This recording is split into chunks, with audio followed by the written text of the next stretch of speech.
friends, we have CA Ranu Jain ji with us. Let me request Ranu ji to share the dice.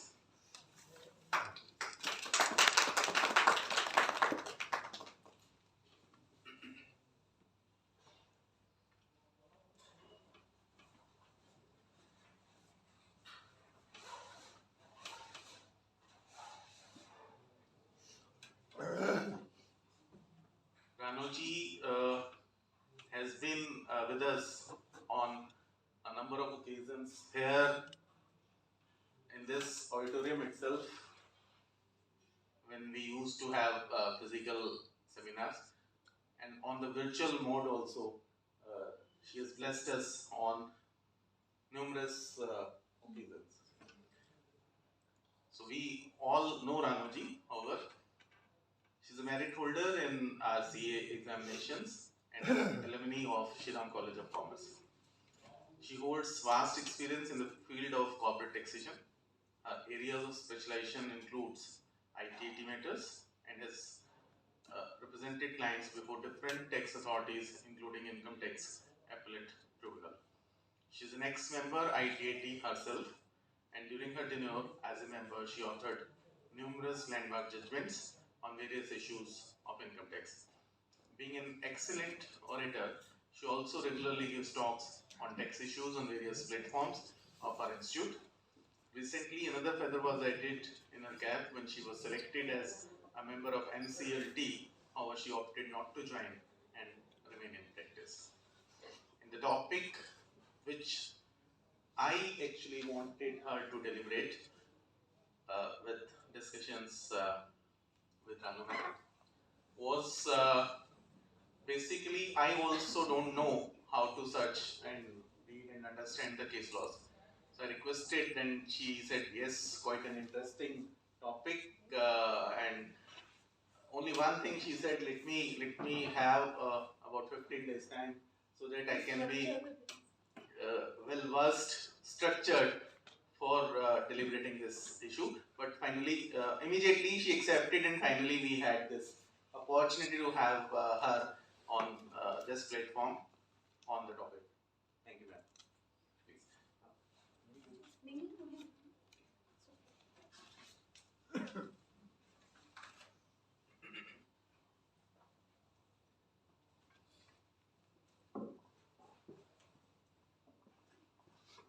Good evening, everyone. Good evening. Nice to see all of you once again face to face. तो बहुत थोड़े से हो गए हैं, but still कोई बात नहीं. जैसे मैं बोलती हूँ ना, जिस भी सेमिनार में जाती हूँ अगर लोग कम होते हैं तो I'm always like क्या बोलते हैं, 1.25 लाख से एक लड़ाऊँ, क्या फर्क पड़ता है, हम तो एक ही 1.25 लाख के बराबर हैं, है ना. एंड आज का टॉपिक भी जो मुझे सतीश जी ने दिया है, इज राइट, ये उन्हीं का सजेशन था. तो एट फर्स्ट तो आई थॉट कि हाँ इट्स वेरी इंटरेस्टिंग टॉपिक, मैंने कभी किसी को सुना नहीं, इट्स वेरी न्यू वन है, तो बहुत कुछ शेयर करने को. वो एकदम से दिमाग इतना ज़्यादा चल गया, मैंने कहा यार ये तो इतना सब कुछ है, तो कहीं ऐसा ना मैं बोलती चली जाऊँ. मुझे वैसे भी रीना जी को पता है मुझे बोलने का बहुत शौक है, तो आई जस्ट टोल्ड हिम कि थोड़ा सा टाइम दे दो, इसको थोड़ा स्ट्रक्चर कर लेते हैं. कहीं ऐसा ना हो कि जैसे मेरे बच्चे कहते हैं ना, आप जब बोलना शुरू करते हो ना तो आप रुकते नहीं हो, कहीं पहुंच जाते हो. तो इसलिए अच्छा ये रहता है कि पहले से कुछ स्ट्रक्चर सा कर लेंगे कि ये बोलना है, ये बोलना है, ये बोलना है, सो दैट 2 घंटे अगर अब तो खैर टाइम कम ही रह गया, जितना टाइम है उसमें आप खत्म कर सकें. तो बातें खत्म करती हूँ और थोड़ा सा शुरू करती हूँ. केस लॉज मेरे से कहा गया, utility of case laws including search, reading and understanding in income tax proceedings. ये अच्छी बात है कि इनकम टैक्स प्रोसीडिंग्स रखा है, क्योंकि अभी मैं बाहर किसी को बता रही थी कि हमने तो इनकम टैक्स के अलावा लाइफ में कभी कुछ किया ही नहीं, इसलिए कुछ और तो आता ही. पर ठीक है, केस लॉज को पढ़ना, उनकी यूटिलिटी तो हर लॉ में सेम ही रहती है. First of all, what is a case law? You all know कि कहीं भी किसी भी कोर्ट में हम कोई केस करवाते हैं तो वो राइटिंग में आता है, उसका जो भी निष्कर्ष होता है या उसका जो भी जजमेंट होता है. Judgment is a technical word, उस पर भी बाद में आऊंगी मैं. जजमेंट है या ऑर्डर है. तो व्हाई केस लॉ?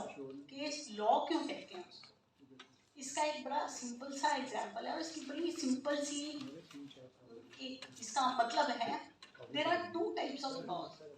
एक तो रिटन लॉ होता है जो हमारी पार्लियामेंट बनाती है, जैसे इनकम टैक्स एक्ट या कोई भी एक्ट, एनी एक्ट, वो तो लॉ है ही, सबको पता है।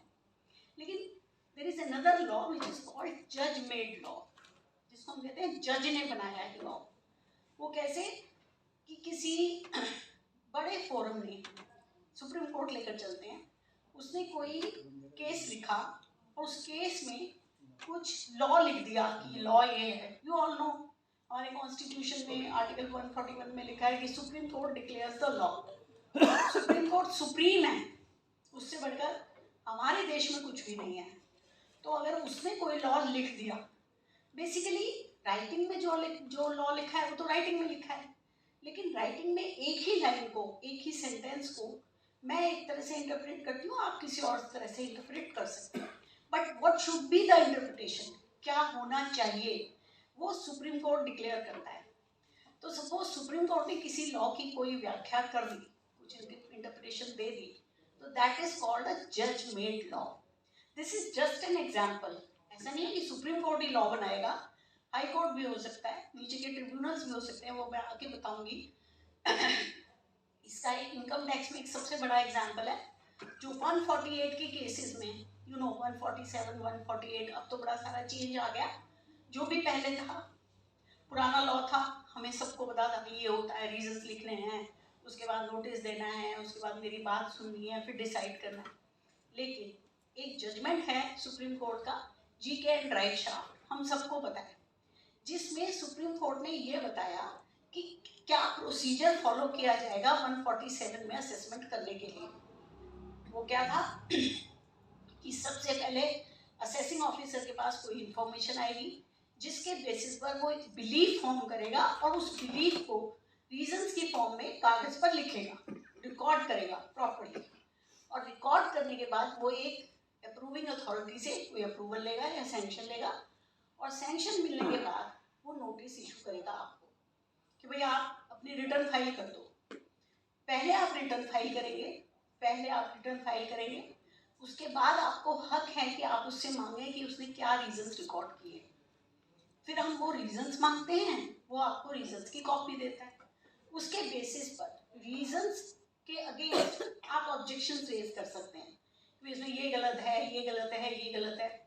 उन ऑब्जेक्शंस को असेसिंग ऑफिसर डिस्पोज ऑफ करेगा in the form of a written order लिख कर देगा, उसमें डिस्पोज ऑफ करेगा। उसको करने के बाद नॉर्मली वो रिजेक्ट ही करता है, but still there is a procedure. ये सारा अगर आप एक्ट में पढ़ेंगे उसमें नहीं लिखा, एक्ट में कहीं भी नहीं लिखा कि आपको हक है आप ऑब्जेक्शन दें, एक्ट में कहीं नहीं लिखा कि आपके ऑब्जेक्शंस को राइटिंग में डिस्पोज ऑफ किया जाएगा। ये सिर्फ सुप्रीम कोर्ट ने कहा और इसको लॉ मान लिया गया, क्योंकि सुप्रीम कोर्ट ने कहा है। तो this is an example of जज मेड लॉ, जिसको हम कहते हैं केस लॉ। केस हमारे हाथ में है, उसमें से कोई लॉ निकल कर आ रहा है, दैट इज केस लॉ। अब उसकी इतनी इंपॉर्टेंस क्यों है कि सतीश जी ने कहा उसके ऊपर बोल दो, क्योंकि लिटिगेशन में या किसी भी प्रोसीडिंग में, आप जीएसटी में भी, कहीं पर भी, स्पेशली इनकम टैक्स एक्ट में, जब हम किसी चीज़ को डिफेंड करते हैं या हम किसी चीज़ को ऑफेंस करते हैं, लाइक उसने मेरे ऊपर कोई एलिगेशन लगाया, मुझे अपने आप को उससे बचाना है, या मुझे उसको अटैक करना है कि आपने ये चीज़ गलत कर ली, तो एक्ट तो है ही, लेकिन एक्ट जैसा ना, और स्पेशली इनकम टैक्स एक्ट जैसा, जिसको कहना चाहिए टेक्निकली एम्बिगुअस कोई डॉक्यूमेंट आपको शायद दुनिया में नहीं मिलेगा। Ambiguous not in the actual sense of the word ambiguous, उसमें सारी गलतियां हैं या हर चीज में वेगनेस है, ऐसा नहीं है, लेकिन this is too much prone to interpretation. जैसे मैंने पहले कहा, मैं एक लाइन का एक मीनिंग निकालूंगी, आप कुछ और मीनिंग निकाल लेंगे, तो वो मीनिंग कौन डिफाइन करेगा? वो कोर्ट्स करेंगे। तो वो अपने आप को सेव करने के लिए, या जिसको हम कहते हैं ना, अपने केस को स्ट्रेंथन करने के लिए, मजबूत बनाने के लिए हम केस लॉज का इस्तेमाल करते सब हैं। ऐसा नहीं है यहाँ जितने लोग बैठे हैं उन्हें नहीं आते, सब करते हैं। तो सतीश ने मेरे से कहा कि आप ये बताइए क्या यूटिलिटी है केस लॉज की और उसको कैसे सर्च किया जाए, कैसे पढ़ा जाए और कैसे उसको यूज किया जाए। तो ये सर्च, रीडिंग, अंडरस्टैंडिंग तो ये तो बाद में आएगी, उससे पहले आपको समझना पड़ेगा what is a case law, जो मैंने बता दिया, बस इतना ही है। इतना ही है कि किसी कोर्ट ने कुछ लिख दिया, that is a case law. लेकिन उसकी इम्पोर्टेंस, उसकी यूटिलिटी, उसको यूज कैसे करना है, उसको समझने से पहले हमें ये समझना पड़ेगा ना कि इसका फायदा क्या है, इसकी इम्पोर्टेंस क्या है। तो उसमें सबसे पहले मैं बताना चाहूंगी बाइंडिंग प्रीसीडेंस या जुडिशियल प्रीसीडेंस। जब कोई हायर कोर्ट कुछ लॉ लिख देती है, देखिए कोर्ट्स को भी सिर्फ इंटरप्रेट ही करना है, और जजेस आर ऑल ह्यूमन बीइंग्स। आप ये तो नहीं कह सकते ना कि वो कोई भगवान बैठे हुए उन्हें पता होता है इसका मीनिंग ये नहीं ये है। लेकिन सोसाइटी में एक डिसिप्लिन तो रखना ही है, तो उसके लिए कुछ रूल्स बनाए गए हैं। अब एक हायरार्की है, जैसे इनकम टैक्स एक्ट में आपका पहले असेसमेंट, मैं सिंपल असेसमेंट वाले एग्जांपल लेके चलूंगी, ज़्यादा इधर उधर नहीं भटकेंगे। पहले आपका असेसमेंट होता है, उसमें समझ लीजिए कोई एडिशन हो गया, कोई डिसअलाउंस हो गया, आपकी कोई डिमांड निकल आई जिससे आप नाराज हैं, आपको नहीं पसंद है, तो आप क्या करेंगे, उससे जो हायर अथॉरिटी है CIT अपील्स, आप उसके पास जाएंगे, अपील डालेंगे और उसको अपनी ग्रीवांस बताएंगे। उसके बाद CIT अपील्स ने ऑर्डर कर दिया, उसके ऑर्डर से अगर आपको कोई ग्रीवांस है तो आप इनकम टैक्स अपीलेट ट्रिब्यूनल जाएंगे। मैं सिर्फ इनकम टैक्स के एग्जाम्पल दे रही हूँ। इनकम टैक्स अपीलेट ट्रिब्यूनल के किसी ऑर्डर से आपको कोई ग्रीवांस है तो आप हाई कोर्ट जाएंगे, हाई कोर्ट के ऑर्डर से ग्रीवांस है तो आप सुप्रीम कोर्ट जाएंगे। एक चीज और होती है रिट, उसके बारे में हम बाद में बात करेंगे। ये अपील का प्रोसीजर है, इसमें केस लॉज का बड़ा रोल होता है। वो कैसे, जो मैं बाइंडिंग प्रेसिडेंस बता रही हूँ सबको पता है कि जो भी एक कोर्ट बैठी हुई है जिसके सामने आप अपना केस आर्ग्यू कर रहे हो, उसके ऊपर जो उससे ऊपर के, उससे हायर लेवल के जो कोर्ट होते हैं, उन्होंने जो भी लॉ बना दिया, होल्ड कर दिया, वो उनके ऊपर बाइंडिंग होता है। They have to necessarily follow that. जैसे अब जो पुराना एग्जाम्पल था, असेसिंग ऑफिसर को ये मानना पड़ेगा कि अगर सुप्रीम कोर्ट ने ये होल्ड करा है तो भाई आपको उसको फॉलो करना पड़ेगा। प्रैक्टिकली वैसे नहीं करते हैं वो, क्योंकि वो डिपार्टमेंट की कहानी है। ऐसे ही CIT अपील को ITAT, हाई कोर्ट या सुप्रीम कोर्ट को मानना ही पड़ेगा। It's a rule. ऐसे CIT अपील भी जनरली नहीं मानते हैं, दैट्स अ डिफरेंट थिंग। ऐसे ही जो ITAT है उसको हाई कोर्ट को मानना पड़ेगा, सुप्रीम कोर्ट को मानना पड़ेगा, हाई कोर्ट को सुप्रीम कोर्ट को मानना पड़ेगा, मतलब अपने से ऊपर वाले जो हैं उनको मानना पड़ेगा। That is binding. ये हमारे कॉन्स्टिट्यूशन में लिखा है। लेकिन अब हायरार्की ऑफ कोर्ट्स तो मैंने आपको बता दिया, AO, CIT appeals, tribunal, high court, supreme court. लेकिन देयर इज अ डिफरेंस। हम कहते हैं ना, जैसे केस लॉस कहते हैं, इसी का सिनोनिम की तरह हम यूज करते हैं कि ये जजमेंट निकाल लो, या हम कहते हैं ये ऑर्डर निकाल लो। तो क्या ये सब एक ही चीज है? There is a difference between judgment and order. ITAT level तक, ट्रिब्यूनल लेवल तक की जितनी भी अथॉरिटीज होती हैं, चाहे वो असेसिंग ऑफिसर हो, CIT अपील्स हो या ITAT हो, they are not judicial authorities, they are quasi judicial authorities. है जुडिशियल लेकिन पूरी तरह से जुडिशियल नहीं है। उनके पास कुछ और भी पावर्स होती हैं, कुछ पावर्स कम भी होती हैं। मतलब क्वाज़ी, जैसे हम लोग और भी लॉज में पढ़ते हैं, इट्स अ मिक्सचर। तो जहाँ तक क्वाज़ी जुडिशियल अथॉरिटीज होती हैं, जो मैं पहले एक बार रिट पर बोला था टीना जी, आपको याद होगा, ये हमारे कॉन्स्टिट्यूशन से निकलकर नहीं आती, ये किसी भी एक्ट से निकलकर आती है।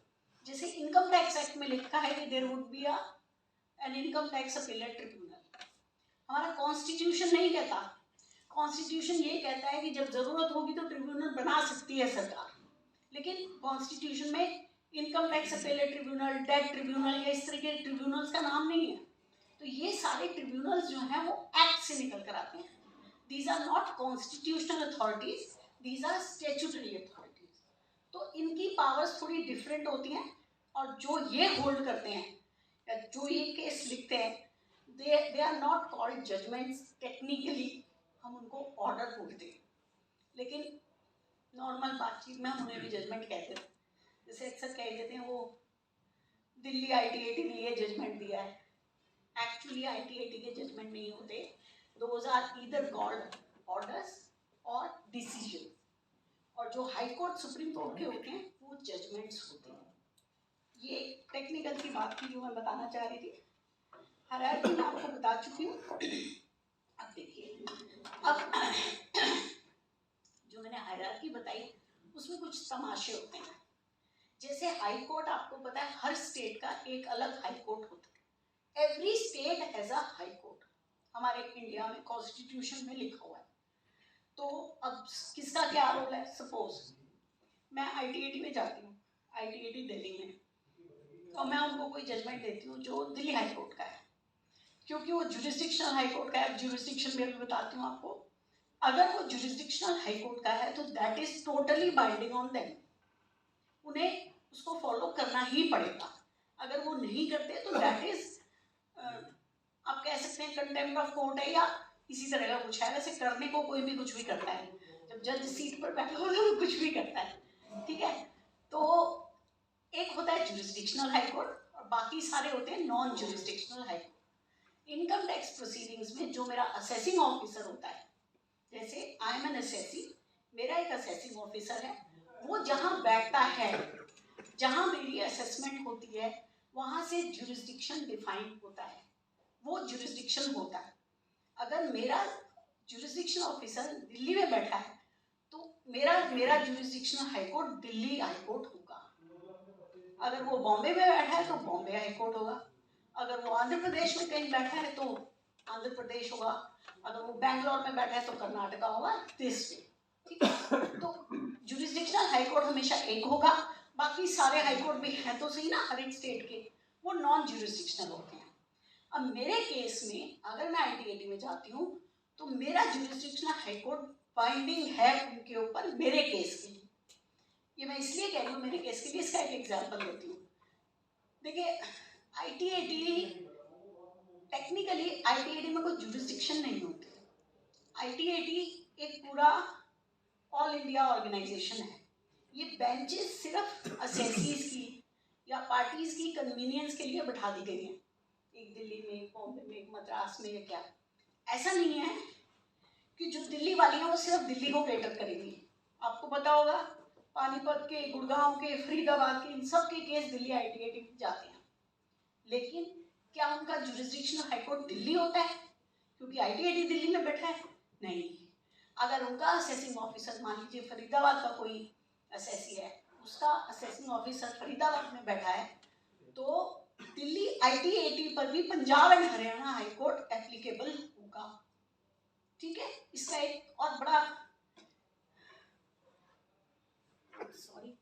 इंटरेस्टिंग सा एग्जांपल देती हूँ।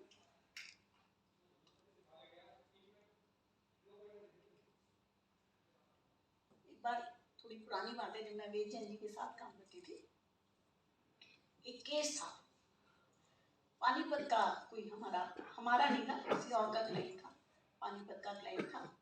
उसने ITAT में कुछ केस कराया था, ATHHC का कोई इशू था, तो ITAT दिल्ली में उसने कराया, पानीपत ITAT दिल्ली में आता है। तो ITAT दिल्ली ने दिल्ली हाई कोर्ट लगा के उनका केस खारिज कर दिया, डिसमिस कर दिया।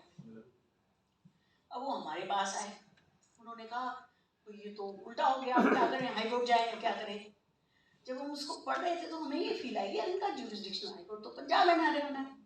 अब दिल्ली ITAT में बेचारा बैठा है, दिन में 10 केस करता है, उन्होंने नहीं दिमाग लगाया, ये काम तो काउंसिल्स का होता है, उन्हें बताना चाहिए था कि मेरा जुरिस्डिक्शनल हाई कोर्ट नहीं है। उनका Punjab and Haryana high court उनके फेवर में था। तो डिस्कशन हुआ हमारे ऑफिस में, ये हुआ इसकी हम एक मिसलेनियस रेक्टिफिकेशन एप्लीकेशन डाल देंगे कि साहब ये गलती होगी, it's a mistake apparent from record, क्योंकि मेरा जुरिस्डिक्शन तो पंजाब एंड हरियाणा है, आपने दिल्ली ITAT लगा, दिल्ली हाई कोर्ट लगा दिया। तो हमने उसका लगा दिया, रेक्टिफिकेशन लगा दिया, रेक्टिफिकेशन हो भी गया, उसको अलाउ भी हो गया। लेकिन देखिए उसकी किस्मत, जब वो अलाउ हो गया उसके बाद पंजाब एंड हरियाणा उसके अगेंस्ट आ गया, पंजाब एंड हरियाणा अगेंस्ट आ गया, दिल्ली तो अगेंस्ट था ही। अब डिपार्टमेंट ने हमें लगाई कि भाई ये तो पंजाब एंड हरियाणा, एक्चुअली उसमें फर्क ये था कि पंजाब एंड हरियाणा सिंगल जज का वो था, जजमेंट था जो हमने लगाया था, और जो बाद में आया वो फुल बेंच का था, तो उन्होंने लगा दिया डिपार्टमेंट ने, तो वो फिर अल्टीमेटली हार गए।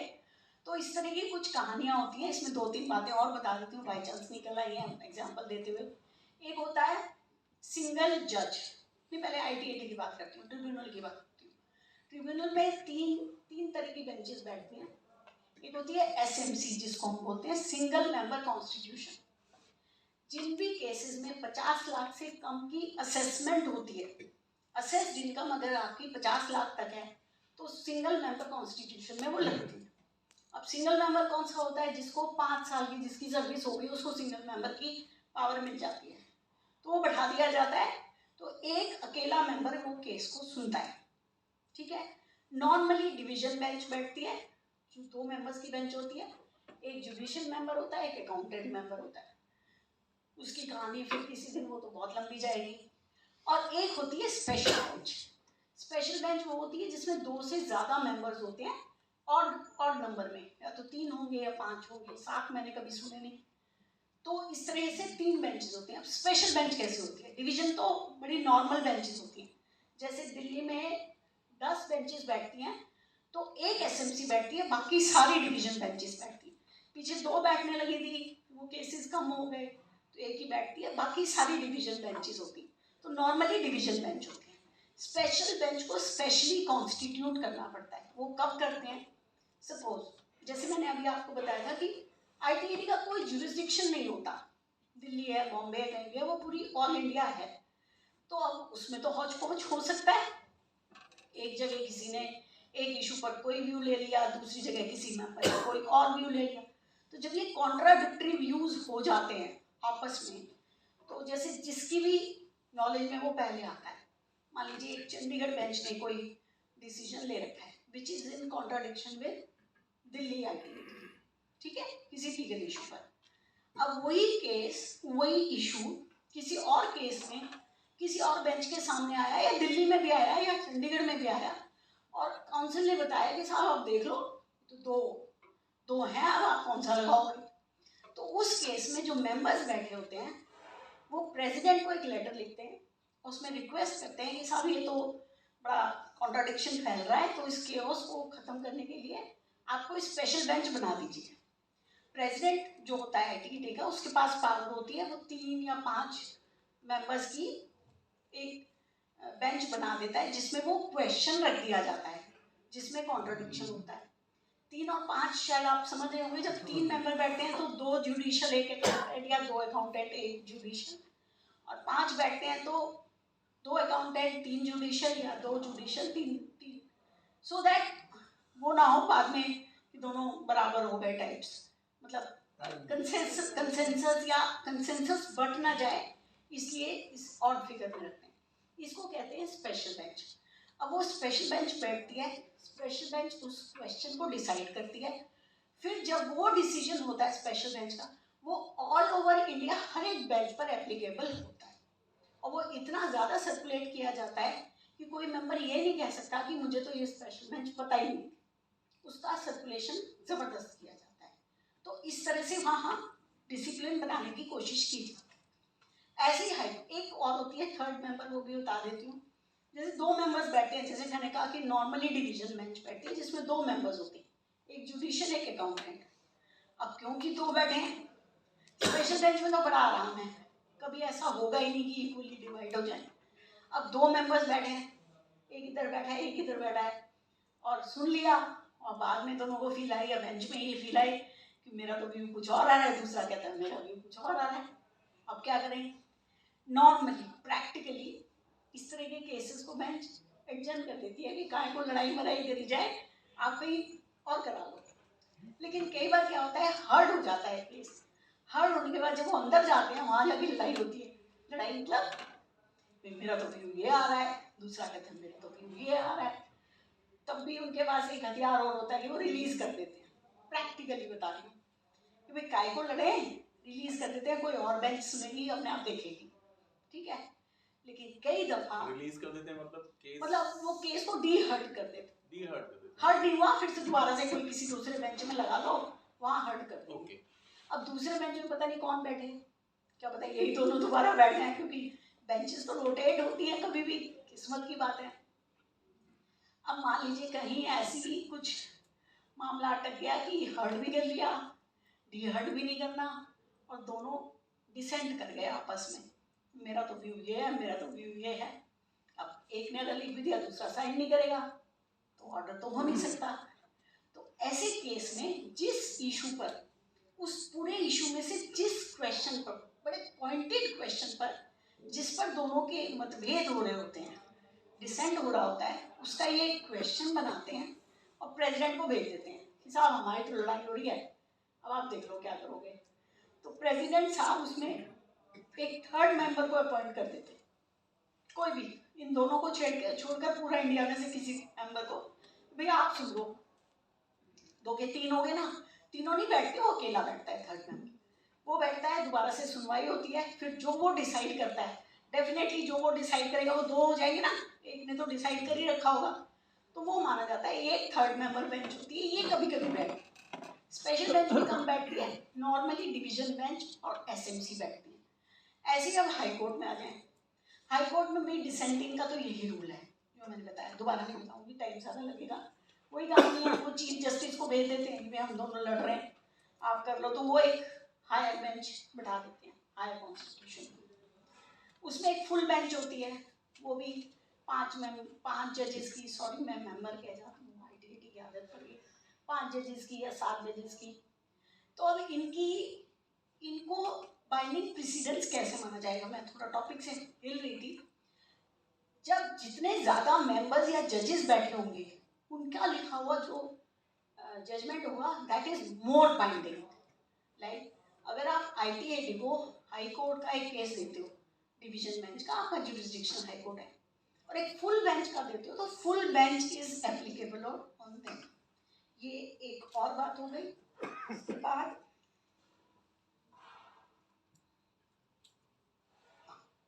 अब बताइए, कॉन्ट्राडिक्शन है अगर डिविजनल बेंच और फुल बेंच में, तो फुल बेंच विल, हाँ फुल बेंच, जो भी फुल बेंच कह रही है वो मानना है, दैट इज बाइंडिंग, क्योंकि 2 की जगह 3 ने व्यू ले रखा है, या 2 की जगह 5 ने व्यू ले रखा है, इसलिए बड़े सिंपल रूल है, कोई ऐसी बड़ी बात नहीं है। वैसे भी घर में भी बच्चों की लड़ाइयाँ होती हैं, तो यही होता है ना कि यार ये तीनों मान रहे हैं, तीनों को रसगुल्ला खिला दो, मतलब ठीक है ना, वही तीनों कह रहे हैं पिज्जा मंगवा लो, ये 2 कह रहे हैं कि पास्ता मंगवा लो, तो पिज्जा मंगवा लेते हैं, दैट वे, ये ऐसे चलता है। हाँ, अब एक एग्जाम्पल देती हूँ, थोड़ा सा उसको समझने की कोशिश कीजिए। अगर मेरा जुरिस्डिक्शनल हाई कोर्ट है किसी इशू पर, तब तो ठीक है, वो फेवर है तो फेवर, अगेंस्ट है तो अगेंस्ट।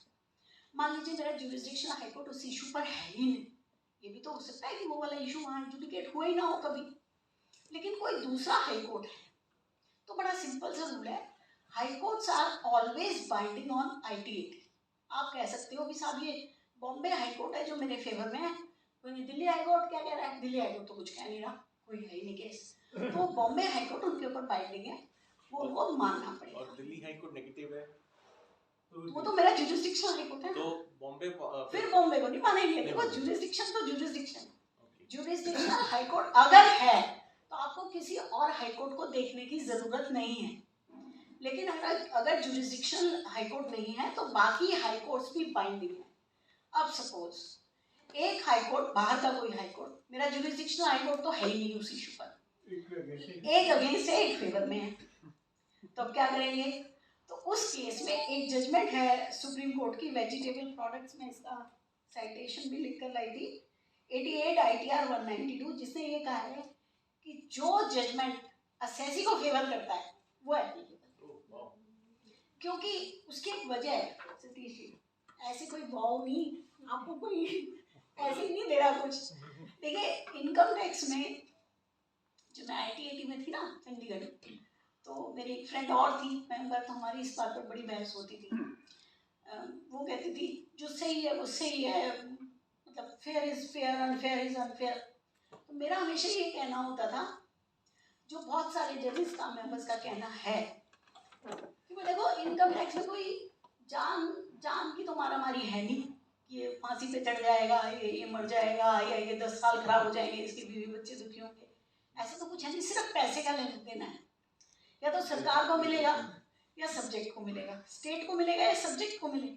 अरे स्टेट के पास तो बहुत पैसा है, ये बेचारा सब्जेक्ट है, इसको क्यों परेशान कर रहे हो। और फिर वही वाली बात सतीश जो मैं हमेशा कहती हूँ, अरे इसे बिजनेस करने दो ना, काहे को इससे, तभी तो नेशन तरक्की करेगा। तो ये एक फंडा रहता है इनकम टैक्स में हमेशा। एक मैंने वो पढ़ी थी जस्टिस चावला की ऑटोबायोग्राफी, वो अक्सर बैठते थे सुप्रीम बॉम्बे हाई कोर्ट के चीफ जस्टिस थे, he was a very famous जज। तो बड़ी इंटरेस्टिंग ऑटोबायोग्राफी है, अगर किसी को पढ़ने का शौक हो तो पढ़िएगा, रोजेज इन दिसंबर। तो उसमें वो टैक्स बेंच में अक्सर बैठते थे, एक्चुअली मैंने वहीं से पढ़ा था और मुझे वो बहुत स्ट्राइक कर गई थी बात। वो कहते थे कि यार देखो ऐसा है, इनकम टैक्स में ये समझो 80% केसेस तो डिसाइडेड से होते हैं, आपको बस सुनना होता है और आपको पता होता है इसके फेवर में जाएगा या इसके फेवर में जाएगा लीगली, तो उसमें तो दिमाग लगाना नहीं, इसके में जाता है तो इसको दे दो, इसमें जाता है इसको तो इसको दे दो। 20% बचते हैं जिसमें थोड़ा सा झोलझाल होता है कि मेरा डिस्क्रिशन चल सकता है या क्या। तो वो कहते थे यार सब्जेक्ट को दे दो, स्टेट के पास बहुत पैसे हैं, चलने दो, इस बेचारे का नुकसान नहीं होना चाहिए। तो ये वजह है vegetable products, it's a good judgment, पढ़ना हो तो पढ़िएगा जरूर। तो जब भी नॉन जुरिसडिक्शनल हाई कोर्ट होता है तो जो असेसी को फेवर करता है वो बाइंडिंग है। अब उसमें नंबर मैटर नहीं करते, अगर 10 मेरे अगेंस्ट हैं, एक भी अगर मेरे फेवर में है, नॉन जुरिसडिक्शनल, जुरिसडिक्शनल नहीं, जुरिसडिक्शनल तो अगर अगेंस्ट है तो है, तो आप कुछ नहीं कर सकते। नॉन जुरिसडिक्शनल में अगर कितने भी आपके अगेंस्ट हो, अगर एक फेवर में है तो आपको फेवर मिलेगा। जुरिसडिक्शनल फेवर में है और बाकी वो कुछ भी कहेंगे, उनको देखना ही ना, फिर तो पहले जुरिसडिक्शनल देखना है वो फेवर है या अगेंस्ट है, फिर आप कहीं नहीं जा सकते। नॉन जुरिसडिक्शन की आप बात भी नहीं कर सकते कि बॉम्बे तो फेवर कर रहा है, अभी तेरा वाला तो कर नहीं का, तो वो बाइंडिंग होगा। नॉन जुरिसडिक्शनल में अगर एक ही व्यू आ रहा है फिर तो वही है, अगेंस्ट है या फेवर है। लेकिन अगर बटे हुए हैं तो चाहे कितने भी आपके अगेंस्ट हो, अगर एक भी फेवर है तो आपको फेवर मिलेगा। सेंट्रल इन्वेस्टिगेशन उसमें एक एप्लीकेशन, मैंने 1 करोड़ की डिमांड थी, 1 करोड़ की डिमांड थी, उसमें मैंने स्टे एप्लीकेशन लगाई, वो 20% की डिमांड पे मैं उस पर भी नहीं जाना चाहता था। उस बॉम्बे हाई कोर्ट का मैंने लगाया, कई सारी हियरिंग हुई, उन्होंने स्टे नहीं दिया, नहीं बॉम्बे हम नहीं लगाएंगे, दिल्ली जुरिसडिक्शनल, दिल्ली में कुछ है ही नहीं दिल्ली हाई कोर्ट में।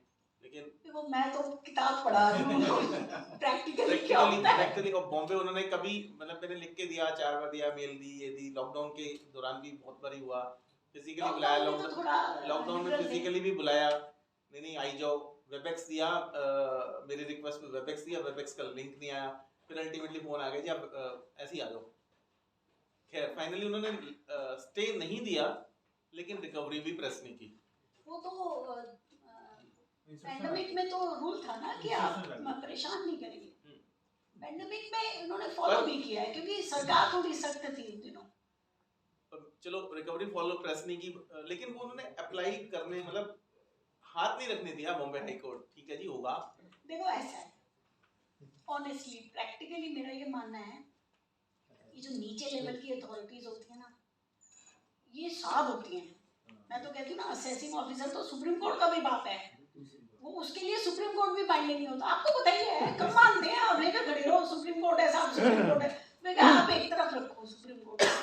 अब तो खैर फेसलेस काफी हो गया तो थोड़ा फर्क आ गया, मुझे नहीं पता कितना फेवर करेंगे कितना नहीं करेंगे। CID भी नहीं मानता, वो तो राजाओं का राजा है, मैं तो कुछ भी करूंगा। IT मान लेता है कुछ हद तक, मैं ये नहीं कहूँगी कि हमेशा मान लेता है। IT is full of different kind of people, अलग अलग तरह के मेंबर्स हैं, सबका अलग अलग सोच है, समझ है, तो आपको पता है प्रैक्टिकली कैसे चलता है। लेकिन हाई कोर्ट ऑनवर्ड्स ऐसा नहीं होगा कि आप सुप्रीम कोर्ट लेकर जाएं और हाई कोर्ट का हम नहीं मानते, या हाई कोर्ट को या आप जुरिसडिक्शनल हाई कोर्ट देते हैं और वो कहते हैं हम नहीं मानते, ऐसा नहीं। तो मेनली इनकी, मैं बोल रही हूँ बोलते बोलते मैं अपनी यही पाऊंगी। चलिए, ये सब कहानी मैंने सिर्फ इसलिए बताई कि हम केस लॉ ढूंढ किस लिए रहे। एक बारी नॉर्मली हम लोग मतलब हमारी फ्रेटर्निटी डेट एक्सटेंशन के लिए रेट लगाती हैं। आज 4-5 साल पहले I was told by somebody once a decision is given by any high court is binding on all high court. Is it true? नहीं, हाई कोर्ट पर बाइंडिंग नहीं होता। नहीं है। अच्छा, so हाई कोर्ट पर बाइंडिंग नहीं होता। आप ये नहीं कह सकते कि बॉम्बे हाई कोर्ट और दिल्ली हाई कोर्ट से कहें कि आप भी फेवर करो। आपको पता ही है 148 में कितनी कहानी चल रही है। उसको बताना मैम जाने से पहले। मैं बताती हूँ, बताइए। यहीं से बताना। अभी याद आ गया। छत्तीसगढ़ तो अगेंस्ट था, यू ऑल नो। उसमें तो लेकिन एक ही जज बैठा था, तो वही वाली बात आ गई ना, 1 और 2 वाली। उसके बाद इलाहाबाद हाई कोर्ट आया फेवर में। आज राजस्थान हाई कोर्ट आया, वो मैंने पढ़ा नहीं है लेकिन खबर आ गई है फेवर में। हाँ, दिल्ली हाई कोर्ट पता नहीं रिजर्व करके बैठे हैं। वेट कर रहे हैं किसकी? नहीं, किसी की नहीं। बॉम्बे हाई कोर्ट की। नहीं, बॉम्बे की नहीं, Calcutta high court Delhi high court की वेट कर रहा है, ये मुझे पता है। क्योंकि मेरा केस था, आज भी मैं कैलकाटा हाई कोर्ट में बैठी थी सुबह, तो वहाँ 148 के केसेस आ रहे हैं अभी भी। तो वो बड़े प्यार से कहते हैं अभी इनको ना वो दिसंबर की कोई डेट दे रहे हैं, दिल्ली हाई कोर्ट आने वाला है। मैंने सुना है, मतलब वो मेंबर, वो जज अपने आप बोल रहा था बंगाली में, दिल्ली हाई कोर्ट आने वाला है, इसको इनको अलग रख दो। अब मैं सुनूंगा नहीं, जो दिल्ली हाई कोर्ट होल्ड करेगा मैं होल्ड कर दूंगा। हाँ, ऐसा उन्होंने मन बना लिया, तो जज का मन है। क्योंकि दिल्ली हाई कोर्ट ने बहुत एक्सटेंसिवली सुना है उसको, तो शायद उनको ये मन है कि वो ज़्यादा अच्छा होगा। कब एक्सपेक्टेड है मैम? 6 तारीख थी मानसी, वो 16 थी, 6 या 16 16 दिसंबर से पहले थी। और सुप्रीम कोर्ट ने क्या कहा? वो गवर्नमेंट सुप्रीम कोर्ट में गई थी ना? गवर्नमेंट सुप्रीम कोर्ट केस लेकर नहीं गई थी, गवर्नमेंट ये एप्लीकेशन लेकर गई थी कि ये सारे हाई कोर्ट से इकट्ठे करके केसेस आप ले लो। कॉन्स्टिट्यूशन में है ऐसा एक प्रोविजन कि अगर सेम इशू पर अलग अलग हाई कोर्ट्स में केसेस पेंडिंग है तो वो इकट्ठे करके सुप्रीम कोर्ट के पास डायरेक्टली लाए जा सकते। सुप्रीम कोर्ट ने मना कर दिया, बोले हम नहीं कर रहे, अपने आप करो। तो that is good for us. चलिए आगे बढ़ते हैं। ये सारी कहानी मैंने इसलिए बताया कि केस लॉ ढूंढ किस लिए रहे हैं और कौन सा केस लॉ ढूंढ रहे हैं। तो जैसे ऑफिस में अपने बच्चों को बताते हैं, जैसे कोई केस उसको पकड़ाया बच्चे को कि भाई इसके ऊपर कुछ केसेस ढूंढ लो, कुछ रिसर्च कर लो, तो उसका एक बड़ा सिंपल सा एक सीक्वेंस होता है। इस इशू पर सुप्रीम कोर्ट ढूंढो पहले, सुप्रीम कोर्ट नहीं है तो jurisdictional high court, jurisdictional high court नहीं है तो कोई दूसरा हाई कोर्ट ढूंढो, दूसरा हाई कोर्ट नहीं है तो ITAT ढूंढो। ITAT में कोई सा भी ITAT चलता है, उसमें जुरिस्डिक्शन नहीं होती। और उससे भी बड़ी बात, कल जो मेंबर बैठने वाला है अगर उसका लिखा हुआ कोई ऑर्डर है तो वो ढूंढो। क्योंकि देखो, जैसे मैंने कहा ना, ऑल आर ह्यूमन बीइंग्स, हम भी बैठ चुके हैं उस सीट पर। जब कोई लाता है ना, आप ही का लिखा हुआ है ऑनरेबल अकाउंटेंट मेंबर ऐसा ऑथेंटिक, तो वो उसकी चमक ही अलग आ जाती है, मेरा लिखा हुआ है। अभी उस दिन मैं एक केस करा रही थी, यू वर देयर ना मानसी, मैंने दिया, मैंने कहा incidentally honourable accountant member is the author of this, तो वो स्माइल आई उसके चेहरे पर। तो जुडिशियल मेंबर कहता है, क्या मैडम हम कोई केस ही नहीं लिखते क्या? जैसा आप इस इशू पर आपका मिला नहीं, इनका मिला तो इनका गया। ये एक बहुत बड़ी तरकीब है, ये बहुत ध्यान रखना चाहिए, स्पेशली ITAT में।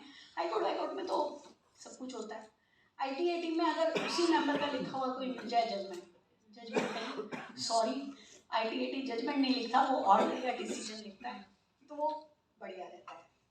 चलिए अब देखते हैं हाउ टू सर्च जजमेंट और केस लॉ। ये सारी कहानी इसलिए बताई गई ताकि हमें पता होगी हमें क्या ढूंढना है, ऐसा नहीं हे वार कुछ भी ढूंढने लगे। पहले हमें समझना पड़ेगा what is a citation, citation क्या होती है। आपने देखा होगा जब कोई आप केस लॉज का जर्नल खोलते हैं या कोई साइट पर जाते हैं तो नाम लिखा होता है, जैसे रानो जैन वर्सेस ITO, उसके बाद एक ब्रैकेट होता है, ब्रैकेट में ईयर लिखा होता है, उसके बाद 36 ITR 142, फिर एक ब्रैकेट होता है जिसमें SC लिखा हुआ या दिल्ली लिखा हुआ, दिल्ली लिखा है तो दिल्ली हाई, SC मतलब सुप्रीम कोर्ट, दिल्ली लिखा है तो दिल्ली हाई कोर्ट, BOM लिखा है तो बॉम्बे हाई कोर्ट, इस तरह से कुछ KR लिखा है तो कर्नाटका हाई कोर्ट, KER लिखा है तो केरला हाई कोर्ट, इस तरह से चलता है। और जो पहले ब्रैकेट में होता है वो ईयर होता है कि किस साल में ये लिखा गया। इसकी रेलेवेंस ये होती है, मैं शायद पहले बताना भूल गई, केवल क्या होता है एक ही इशू पर एक ही हाई कोर्ट या इवन सुप्रीम कोर्ट के अलग अलग व्यूज होते हैं, सेम स्ट्रेंथ की बेंच के दो ही जजेस बैठे हुए हैं, लेकिन उसमें मोस्टली देखिए वैसे हैं बड़े कॉन्ट्राडिक्टरी जजमेंट्स, लेकिन हमारा ये मानना है कि जो लेटेस्ट जजमेंट होती है वो एप्लीकेबल होती है, दैट इज मोर बाइंडिंग। जैसे एक इशू पर सुप्रीम कोर्ट के दो केसेस हैं, दोनों डिफरेंट है, कॉन्ट्राडिक्टरी हैं, तो पुराना वाला नहीं नया वाला माना जाएगा। तो ये जो ईयर लिखा होता है इसकी ये रेलेवेंस होती है कि ये कब का है जजमेंट। तो ये साइटेशन, इसको साइटेशन बोलते हैं, और ये साइटेशन पढ़ने का तरीका होता है। अब जैसे मैंने बोला 36 ITR मतलब इनकम टैक्स रिपोर्ट्स जो आती हैं। अब इनकम टैक्स की बहुत सारे जर्नल्स आते हैं, जैसे ITD इनकम टैक्स डिसीजंस, ये सिर्फ ITAT के जजमेंट देता ऑर्डर्स देता है, ये हाई कोर्ट सुप्रीम कोर्ट के नहीं देता। तो कई बार आपको साइटेशन पढ़कर पता चल जाता है कि अच्छा ये ITAT का होगा। अगर ITR में है या किसी और CTR में है ITAT का ऑर्डर, तो वो लिखा होगा 36 CTR 172 ब्रैकेट में DEL डैश डालकर ITAT, सो दैट आपको पता चले कि दिल्ली ITAT का जजमेंट है। ये साइटेशन होती है। अब आपको कोई जजमेंट ढूंढना है, जजमेंट का ऑर्डर ढूंढना, कल कोई केस है, मैं ऐसे बताती हूँ, कल कोई केस है, जैसे मैंने बताया सीक्वेंस तो हुई है, पहले सुप्रीम कोर्ट फिर हाई कोर्ट वगैरह। अब बच्चे को बोल दिया आप ढूंढो, उसको क्या बोला कि 148 में मुझे ये लग रहा है कि सैंक्शन प्रॉपर नहीं है, वो जो सैंक्शनिंग अथॉरिटी है विदाउट एप्लीकेशन ऑफ माइंड उसने खाली साइन कर दिए या खाली यस लिख दिया है, खाली अप्रूव लिख दिया है, इस पर बहुत सारे जजमेंट हैं। तो आप कल के केस के लिए जजमेंट ढूंढो। पहले तो आप पहले तो यू हैव टू डिसाइड कि कहाँ ढूंढना है। बहुत सारी साइट्स हैं, हम लोग normally tax management India use करते हैं, which is a very good site, और उस पर बहुत अच्छे लेटेस्ट जजमेंट्स आते हैं। ITAT ऑनलाइन है, टैक्स सूत्रा है, देन मनुपात्रा है, ऐसी बहुत सारी हैं, जिसको जो सूट करे ले ले। तो उसमें एक तो होता है अगर आपको साइटेशन पता है, जैसे आपको कहीं से ये पता है कि 149 ITR 36 में ये लिखा है, तो आप साइटेशन डालेंगे वो आ जाएगा, वो तो बहुत आसान है। अदरवाइज आपको एक कीवर्ड डालना पड़ेगा, जैसे सैंक्शन डाला आपने, अब सैंक्शन डालेंगे तो बहुत सारे जजमेंट आ जाएंगे, सुप्रीम कोर्ट, हाई कोर्ट, मतलब सारे आ जाएंगे। उसमें रिफाइन करने का भी फीचर होता है, सुप्रीम कोर्ट खाली आपने वो कर दिया तो सुप्रीम कोर्ट के आएंगे, हाई कोर्ट दिल्ली कर दिया तो दिल्ली हाई कोर्ट के आएंगे। सर्च तो मुझे पता है आप लोगों को मेरे से ज़्यादा आती है, मुझे नहीं आती इतना सर्च वर्च करना। गूगल पे भी बच्चे सर्च करते हैं, गूगल पर लिख दिया, मुझे नहीं पता कितना अच्छा आता है, क्योंकि मैंने वो बड़ा, गूगल तो पता नहीं क्या क्या दे देता है ना, तो मुझे थोड़ा कम सूट करता है, वो बच्चे करते हैं ऐसे, और कई बार बड़ी अच्छी जजमेंट निकाल लाते हैं गूगल। चलिए, तो इस तरह से साइटेशन को, वो किसी भी जजमेंट को ढूंढना होता है। अब उसको पढ़ेंगे कैसे? चलिए, आ गई सेक्शन पर 140, सेक्शन वाइज भी होते हैं, सर्च सेक्शन वाइज भी होती है। इनकम टैक्स में जाइए, 148 पर क्लिक कीजिए, सुप्रीम कोर्ट पर क्लिक कीजिए, तो सुप्रीम कोर्ट के जितने भी 148 वाले जजमेंट्स होंगे वो सारे आते हैं, उसमें से आप ढूंढ लो। अब ढूंढोगे कैसे? मान लीजिए एक इशू पर 50 जजमेंट्स निकल आए, 50 के 50 तो आपके लिए यूजफुल नहीं हो सकते, तो कैसे ढूंढोगे? 50 के 50 पढ़ोगे। एक होता है कैच नोट, हर एक साइट में, इवन जो जर्नल्स होते हैं, ITR, CTR, ITD case law लिखा जाता है, पूरा जजमेंट या ऑर्डर जैसा लिखा होता है जज ने, वो पूरा का पूरा छापा जाता है, लेकिन उसके ऊपर एक कैच नोट होता है। सबसे ऊपर नाम लिखा होगा, साइटेशन लिखी होगी, उसके बाद एक कैच नोट लिखा होता है, जो एक तरह से समरी होती है। इनका स्टाफ बैठा होता है जो इसको पढ़ता है पूरे जजमेंट को, उसकी एक पैराग्राफ में समरी बनाता है, वो सबसे ऊपर लिखता है। तो सबसे अच्छा तरीका यह है कि पूरी जजमेंट मत पढ़ो, पहले समरी पढ़ लो, अगर वो आपको अच्छी लगती है, लगता है आपके लिए कुछ यूजफुल हो सकती है, तब आप पूरा जजमेंट पढ़िए, नहीं तो आपको पूरा जजमेंट पढ़ने की जरूरत नहीं है। 50 निकले कैच नोट में, 10 निकले, 12 निकले, वो 12 के 12 पढ़ लो, पढ़ सकते हो तो पढ़ लो, नहीं तो बिना पढ़े लगा दो।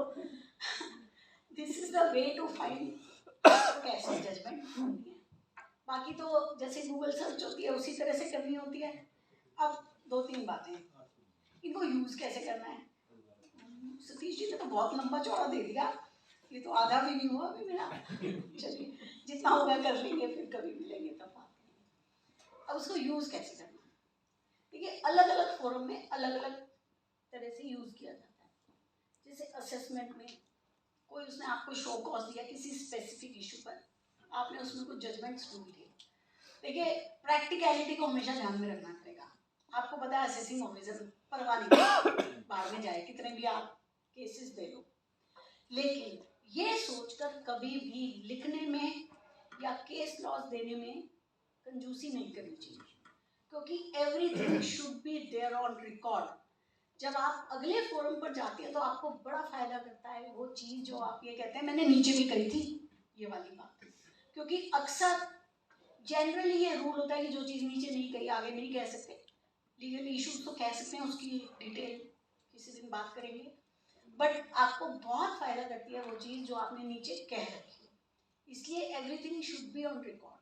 असेसमेंट लेवल पर भी केसेस ढूंढिए, लिखिए अपने रिप्लाई में। मुझे हंसी इसलिए आ रही है क्योंकि वो मानता नहीं है, असेसिंग ऑफिसर तो बिल्कुल नहीं मानता केस लॉस को, बट स्टिल जो आप सबमिशन बना रहे हैं, अपने रिप्लाई बना रहे हैं, देखिए केस लॉस की एक अपनी अलग इम्पोर्टेंस है, लेकिन केस लॉस की जो इम्पोर्टेंस है वो कभी फैक्ट्स को ओवरशैडो नहीं करनी चाहिए। फैक्ट से बढ़कर कुछ भी नहीं होता किसी केस में। मैं हमेशा कई बार बेंच में भी जब मैं बैठती थी तो कोई आता था इट्स अ कवर्ड मैटर। अरे भाई कवर्ड तो बाद में देखेंगे, पहले फैक्ट्स तो बताओ। और एक चीज और, ये एक साइकी होती है किसी भी जज की या मेंबर की। अगर आपका केस फैक्ट्स पर स्ट्रॉन्ग है तो आपको लीगल इश्यूज पर रिलीफ मिलने की बहुत गुंजाइश है। और कई बार जब आप फैक्ट्स में कमजोर होते हो ना तो आपका लीगल इशू स्ट्रॉन्ग भी होता है ना, तो वो उनका मन नहीं करता देने का। जैसे आप पेनी स्टॉक में डील कर रहे हो और फिर वहां जाके आप कहते हो सैंक्शन नहीं है, नोटिस नहीं है, तो उनका मन, देखो they are all human beings, उनका मन खराब हो जाता है, वो पहले ही विशेष हो जाते हैं। काम तो ऐसे घटिया करते हो, ऊपर से आ गया नोटिस लेकर, नोटिस नहीं दिया, मतलब you know that is the psychology. Law कुछ और होता है, जो मैंने पहले बताया कि बाइंडिंग है, ये है, वो सब लॉ है, दोज आर रूल्स। लेकिन ऐसा तो कुछ नहीं है ना, उनका मन बन गया यार, छोड़ो यार, बेकार की बात कर रहे हो तुम, नोटिस के कहकर निकल जाओगे, पेनी स्टॉक में करोड़ों का काम कर रखा है और अब नोटिस का बहाना लेकर निकल जाओगे। तो इसलिए जब भी सबमिशन बनाए तो फैक्ट्स पर बहुत बहुत बहुत ज्यादा दिमाग लगाना है। सिर्फ केस लॉस के बेसिस में आप ये मान के चलो, ये एक मंत्र है कि खाली केस लॉस के बेसिस पर कभी केस नहीं निकलता। Case laws are just buttressing arguments. जो मैं बच्चों को बताती हूँ हमेशा कि एक होता है आर्ग्यूमेंट, मेरे केस में ये था, मेरे केस में ये था, ये हुआ, वो हुआ, फैक्ट्स पर। और एक होता है बटरेसिंग आर्ग्यूमेंट्स। केवल क्या होता है ना, हमें बस कोई आता है केस लेकर, मैडम देखो इसने ना शो कॉज नहीं दिया था मुझे। आई नो शो कॉज ना देना अपने आप में प्रिंसिपल ऑफ नेचुरल जस्टिस का वायलेशन है, लेकिन सिर्फ शो कॉज ना देने से आपको रिलीफ नहीं मिलता। That can be a buttressing argument in the sense कि जब मैं अपने केस को आर्ग्यू कर रही हूँ, मैं कह रही देखो ये किया, सॉरी इसने तो शो कॉज भी नहीं दिया, विच मेक सेंस। जो आपके जो आर्ग्यूमेंट्स आपने लिए उसको स्ट्रॉन्ग बनाता है, तो उनको हम कहते हैं बटरेसिंग आर्ग्यूमेंट्स। तो एक बात मान के चलिए, केस लॉस जो होते हैं ना, दीज आर ऑल बटरेसिंग आर्ग्यूमेंट्स, लेकिन बटरेसिंग से थोड़े से ज्यादा इनकी कुछ वैल्यू होती है। और एक स्टेज पर जाकर, खास करके ट्रिब्यूनल लेवल से ऑनवर्ड्स, इनकी वाकई में वैल्यू होती है। इसलिए आप असेसमेंट से मेहनत करें, केसेस निकालें, शो कॉज का जवाब दें, उसमें डिटेल में अपने फैक्ट्स बताएं, अपने आर्ग्यूमेंट्स बताएं, अपना डिफेंस बताएं, फिर केस लॉज को रेफर करें। अब केस लॉज को रेफर कैसे करना है? पहली बात, सिर्फ कैच नोट पढ़कर या सिर्फ कैच नोट लिखकर कभी भी किसी को नहीं देने चाहिए। या कहीं खड़े होकर सुनवाई हो रही है। दो तरह से होता है ना, अभी CIT अपील लेवल तक आप लिख कर देते हो, बाद में आपको खड़े होकर सुनाना पड़ता है। तो दोनों ही स्टेजेस पर कभी भी कैच नोट मत पढ़कर सुनाइए, कैच नोट को कॉपी मत कीजिए, क्योंकि जो भी अगर अच्छा अक्लमंद जज होगा तो वो कहेगा कैच नोट को छोड़ो, कैच नोट तो किसी इंसान ने बैठकर बनाए हैं जिसकी इंटरप्रिटेशन है कि इस ऑर्डर में ये लिखा हुआ है। आप एग्जैक्टली जहाँ पर रेलेवेंट फाइंडिंग आ रही है उसको पढ़कर सुनाइए। तो केस में से वो फाइंडिंग ढूंढिए। फाइंडिंग देखिए, केस का एक स्ट्रक्चर होता है नॉर्मली जो प्रॉपर केसेस लिखे जाते हैं। सबसे पहले आपके उस केस के फैक्ट्स लिखे होंगे। फैक्ट्स में ये बताया होगा कि क्या कंट्रोवर्सी अराइज हुई। जैसे भाई ये कंपनी है, इसमें ये हुआ ये हुआ ये हुआ, और एओ ने ये कहा, फिर CIT अपील्स ने ये कहा, जो ऑथोराइज रिप्रेजेंटेटिव आया उसने ये आर्ग्यूमेंट्स दिए, जो दूसरी पार्टी आई उसने ये आर्ग्यूमेंट्स दिए। उसके बाद एंड में वर्डिक्ट होता है कि भाई हमें क्या समझ में आ रहा, हम क्या होल्ड कर रहे हैं। ठीक है, तो कभी भी जो पुरानी पीछे की जो कहानी है ना, फैक्ट्स, एओ, CIT अपील्स, आर्ग्यूमेंट्स, उनको पढ़ना तो बहुत जरूरी है क्योंकि उसके बिना केस समझ में नहीं आएगा। लेकिन रिलाय आपको फाइंडिंग पर करना है कि इस कोर्ट ने ये होल्ड करा, और कोशिश कीजिए जो केस आपके केस को बिल्कुल हिट करता है, जिसके फैक्ट्स बिल्कुल आपके वाले फैक्ट्स हैं, आपके केस वाले, और आपके ऊपर बिल्कुल फिट होते हैं, उनका जो रेलेवेंट पोर्शन है उसको कोट कीजिए हमेशा अपने सबमिशंस में। खाली साइटेशन मत लिख दीजिए।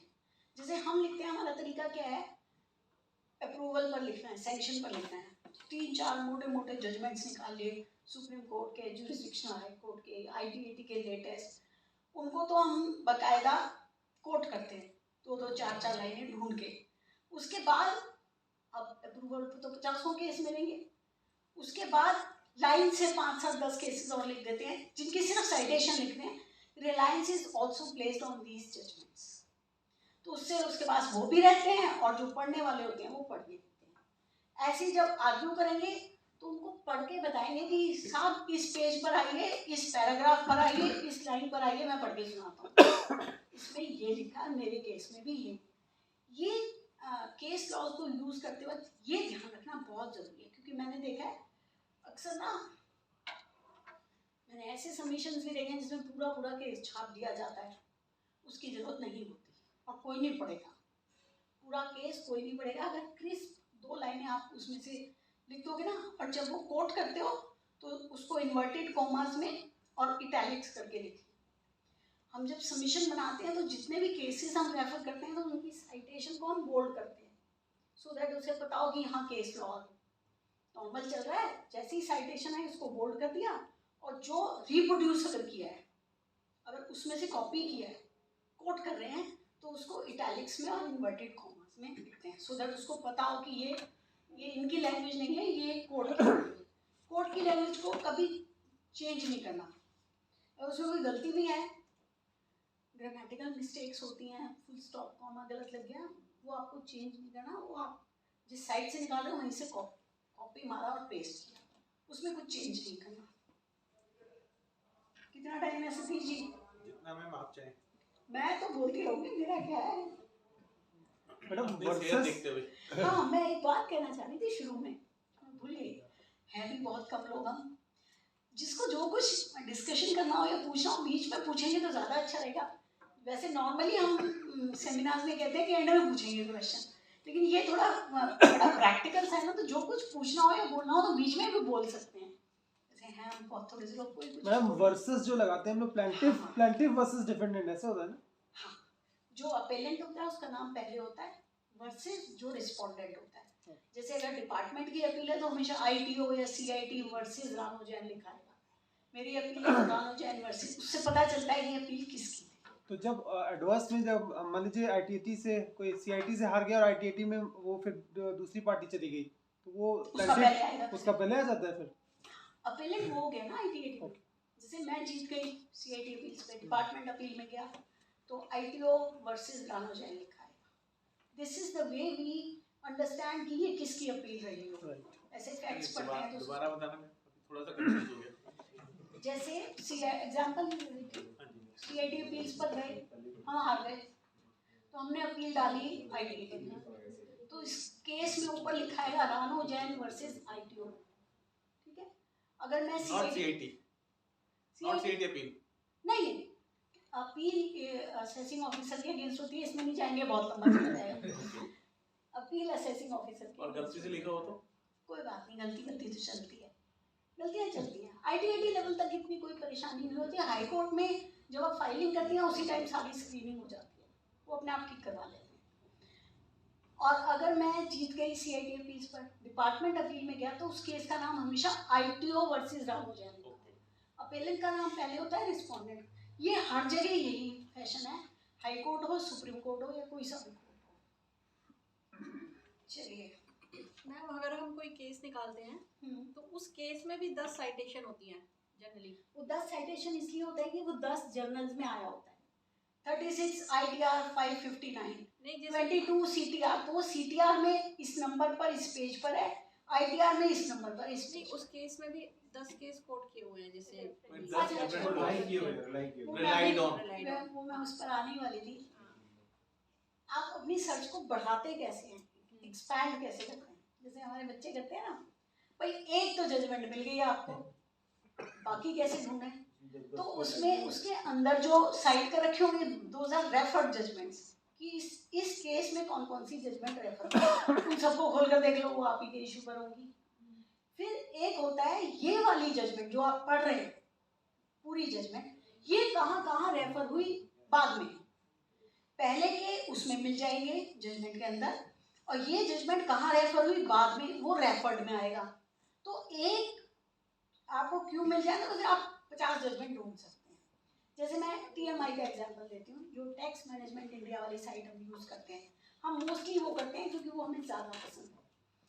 तो उसमें हम गए, हमने कोई भी सर्च डाली, एक जजमेंट मिल गई, तो उसमें अलग से पैच नोट के नीचे ना अलग से ब्लू कलर से लिखे होते हैं केसेस साइटेड, मतलब इन दोनों पार्टीज ने कौन कौन सी केसेस यहाँ पर इस केस में साइट करे थे, वो अगेंस्ट भी हो सकते हैं, फेवर भी हो सकते हैं, तो वो सारे उस इशू से रिलेटेड होंगे, खोलकर देख लो, वो लिंक होता है वहाँ पर, ठीक है।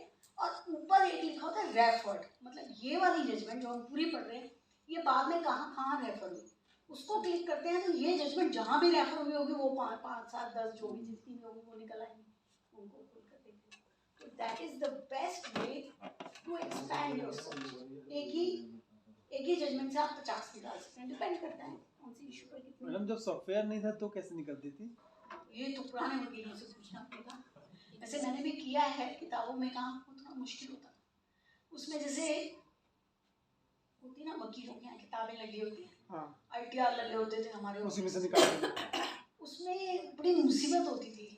अब आपको तो पता नहीं ना कौन से ITR में आपसे रिलेटेड मिलेगा, आप एक ITR खोलते हो, उसमें भी कैच नोट वगैरह तो होते थे, सब्जेक्ट वाइज इंडेक्स भी होता था, उसमें देख लिया, इसमें नहीं मिला, इसको वापस रखा, दूसरा निकाला, आई डोंट नो। मैं पहले सेक्शन वाइज भी, सब्जेक्ट वाइज भी बहुत अच्छे इंडेक्स बने होते हैं ITR वगैरह में।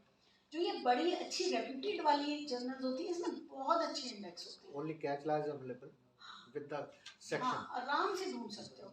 लेकिन देखिए मैनुअली मुश्किल तो है ही, एक एक खोल के देखते थे, मुझे याद है मैंने भी किया है, लेकिन मैंने थोड़ा कम किया है, वो शुरू हो गया था फिर ये ऑनलाइन वाला किस्सा। जब आप कोई भी केस लॉ लगाते हैं या कोई भी सबमिशन बनाते हैं तो अगेंस्ट वाली जजमेंट जरूर पढ़िएगा। जैसे मैंने कहा कि साइटेड या रेफर्ड में अगेंस्ट वाली भी आती है, क्योंकि दोनों साइड्स ने दी होंगी, ऐसा तो नहीं है कि मैं ही दूंगी डिपार्टमेंट नहीं देगा, वो भी देते हैं अपनी जजमेंट, उनको ज़रूर पढ़िए, क्योंकि वहाँ से आपका वो डिफेंस भी निकल कर आएगा कि अगर सामने वाला ये आर्गूमेंट लेता है तो मुझे क्या कहना है। एक होता है जजमेंट्स को डिस्टिंग्विश करना, वो बहुत इंपॉर्टेंट होता है। जैसे मैं एक इशू पर खड़ी हूँ हाई कोर्ट में या कहीं भी किसी भी कोर्ट में, और डिपार्टमेंट कहता है जी ये लो, ये इनके अगेंस्ट है, ठीक है, तो मेरे को उस केस को, उस जजमेंट को डिस्टिंग्विश करना होता है। डिस्टिंग्विश एक टेक्निकल वर्ड होता है। अगर मेरे फैक्ट्स उस वाले केस से मैच नहीं कर रहे, उसके फैक्ट से मैच नहीं कर रहे, तो मैं कह सकती हूँ कि ये डिस्टिंग्विशेबल है, ये मेरे केस में एप्लीकेबल नहीं है। छोटा मोटा कोई फैक्ट्स का डिफरेंस निकाल लो कि मेरे केस में ये फैक्ट नहीं था, this is the way to distinguish. ये टेक्निकल वर्ड है जो अक्सर यूज किया जाता है आप दो जजमेंट, मैं डिस्टिंग्विश करूंगी दैट वे। और उस समय याद भी होना चाहिए ना। तभी तो कहा ना कि जब आप पढ़ाई करके जाएं तो अगेंस्ट की जजमेंट भी पढ़ के जाएं। हमें पहले दिन से सिखाया गया था कि अगेंस्ट वाले निकालने ज़्यादा जरूरी है, पहले अगेंस्ट पढ़ो, क्योंकि उससे आपको फील, स्पेशली देखो सीआईडी अपील लेवल तक तो इतनी जरूरत नहीं होती, क्योंकि सामने वाली पार्टी आपके सामने नहीं रहती। तो आप लिख दो कौन सा, कोई दूसरा आने वाला है आपसे कहने वाला कि हमारे फेवर में ये IT-80 ऑनवर्ड्स होता है। जो डीआर खड़ा होता है डिपार्टमेंट का रिप्रेजेंटेटिव, वो देता है अपने फेवर के जजमेंट। तो आपको बोलना होता है हाई कोर्ट में या IT-80 में या सुप्रीम कोर्ट में भी ये डिस्टिंग्विशेबल है, मेरे फैक्ट्स ये नहीं है, इसके फैक्ट्स ये थे। इसलिए अगेंस्ट की जजमेंट पढ़नी बहुत जरूरी है। IT-80 कॉन्स्टिट्यूशनल वैलिडिटी किसी प्रोविजन की चेक नहीं कर सकती। इसकी वजह वही है क्योंकि IT-80 किसी एक्ट का क्रीचर है। IT-80 is a creature of income tax act.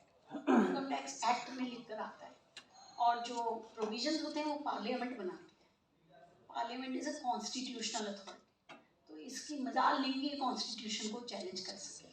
Constitutional validity सिर्फ high court, supreme court check कर सकते हैं।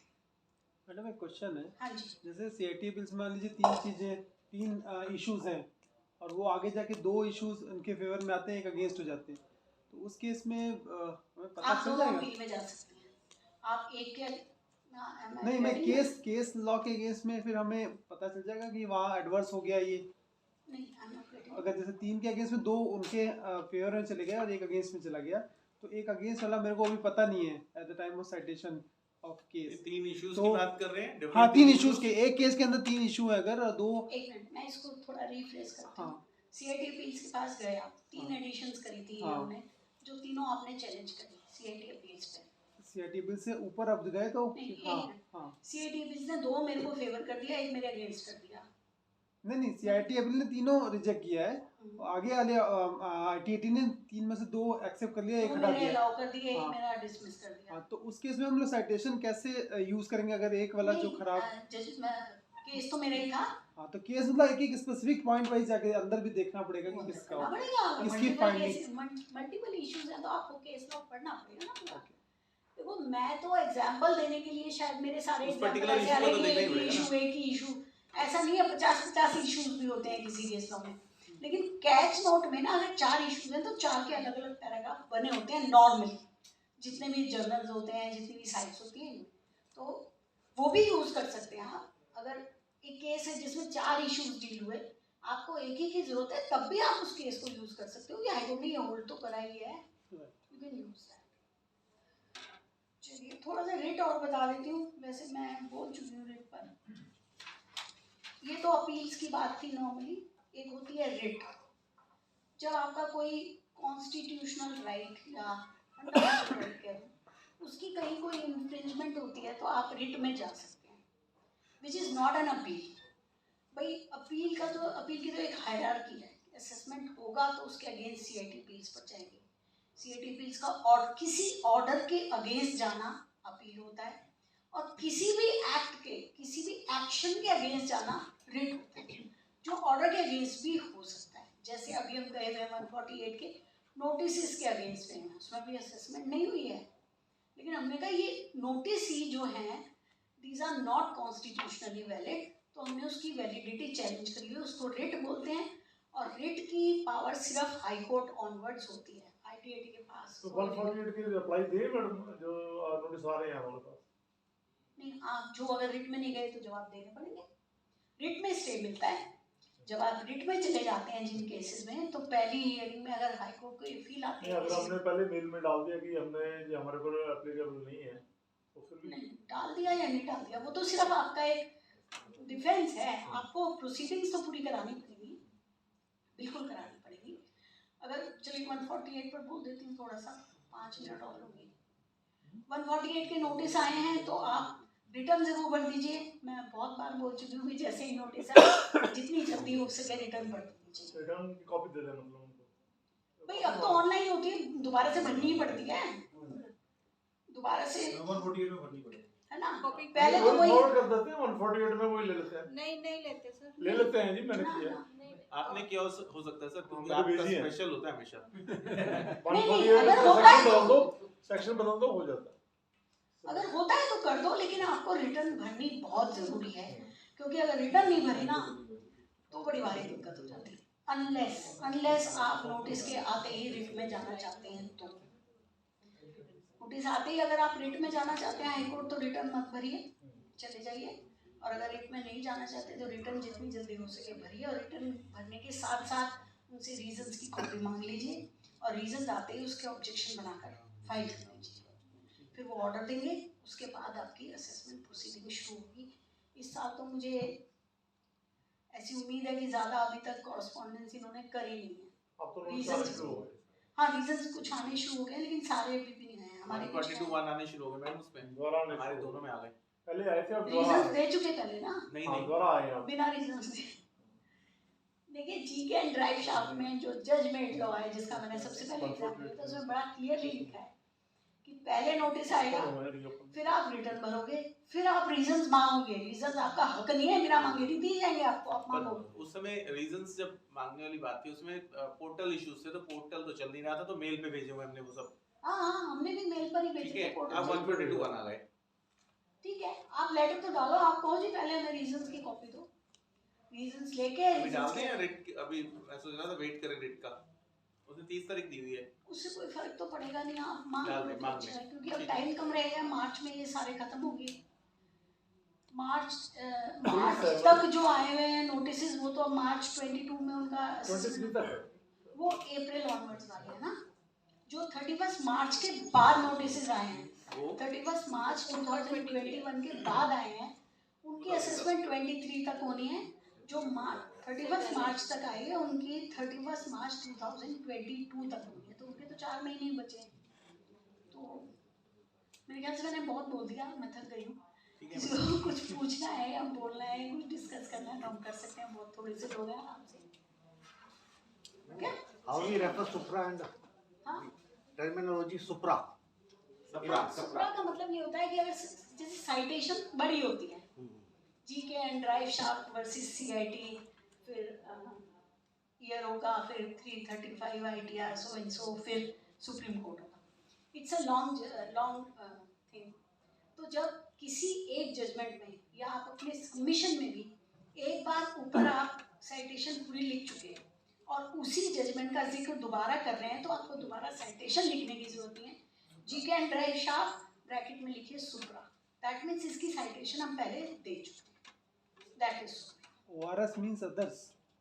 हाँ, अगर वो जो उसमें लिखा होता है ना ऊपर टाइटल में, जैसे कई बार क्या होता है एक से ज्यादा रिस्पोंडेंट होते हैं, तो खाली फर्स्ट उसका नाम देते हैं, बाकी अदर्स लिख वो देते उनकी मर्जी है, जैसे वो पब्लिश है आप वैसे लिखिए, जैसे उन्होंने पब्लिश किया। मैम अगर हाई कोर्ट में रिट रिजेक्ट हो जाती है तो एसएलपी फिर सुप्रीम कोर्ट में फाइल करते हैं।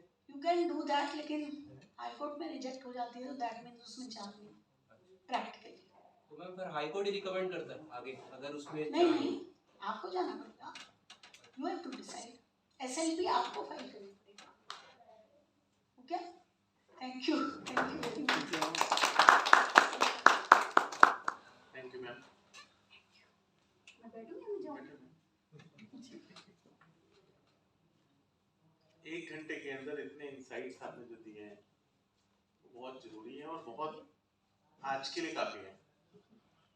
हमें आपको दोबारा भी बुलाना है, सारे ही अगर आज बताएंगे तो फिर कैसे काम चलेगा। परेशान करते रहेंगे आप। परेशान इसीलिए छोड़ देती हूँ कुछ ना कुछ की दोबारा भी। आज के लिए जरूर हम एक तो थोड़ा टाइम भी हो गया, पर टाइम हमारे शास्त्रीय स्टडी सर्कल में मैटर नहीं करता। वर्चुअल में तो हमने सबने नोटिस किया होगा, हमने 2 घंटे की रखी तो 3 घंटे में खत्म होती है, 3 घंटे की रखी तो 4 घंटे लगते हैं। दूसरा सेशन भी हो जाता है। और हाँ, ऐसा भी हुआ कि एक टॉपिक पूरा नहीं हुआ तो दूसरा एक और सेशन रखना पड़ा। 1 घंटा पहले एक्सीड किया, फिर दोबारा से दूसरा सेशन रखा, फिर एक्सीड किया 1 घंटा। ऐसा भी हमारे यहाँ होता रहता है। पर आज मैम की तबीयत थोड़ी सी जरूर नासाज लग रही है, तो इसलिए नहीं, ऐसा कुछ नहीं है, ये मेरा अपना नॉर्मल है। I am normally like this. चलिए, thank you very much ma'am. और बहुत अच्छे से आज हमने केस लॉस के बारे में, मतलब इतना सब कुछ ज्ञान कहीं एक साथ पॉसिबल ही नहीं था मिलना, और बहुत सारी चीज़ें नहीं पता थी मेरे को, एटलीस्ट मेरे को तो नहीं पता थी, एंड आई होप बहुत सारे लोगों को, हम सब में से सभी को कुछ ना कुछ जरूर नया आज जरूर मिला है. Thank you very much. और Kamal ji, Kamal Ojha ji, please, small token of love. इसकी जरूरत नहीं होती ना, मतलब एडिशनल. आरती नगर तो अपना ही है. Thank you. Very well said, ma'am.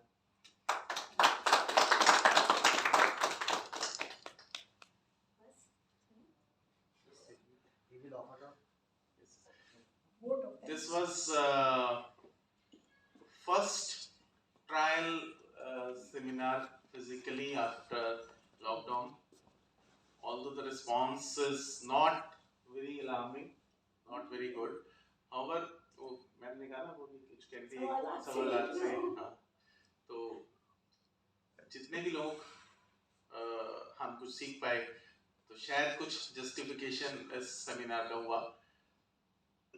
However, शायद अभी 1-2 महीने और अब वेट करने की जरूरत महसूस हो रही है. पोस्ट इलेक्शन देखेंगे क्या सिनेरियो बनता है. हो सकता है अभी सब इलेक्शन में बिजी हैं, तो मे बी इस वजह से गैदरिंग थोड़ी सी कम है, पर वर्चुअल अभी जारी रहेंगे. और ये रिकॉर्डिंग अगर ठीक हुई तो जरूर सब लोगों को भेजेंगे. Thank you very much. Dinner जरूर करके जाइएगा और फिर मिलते हैं. Thank you.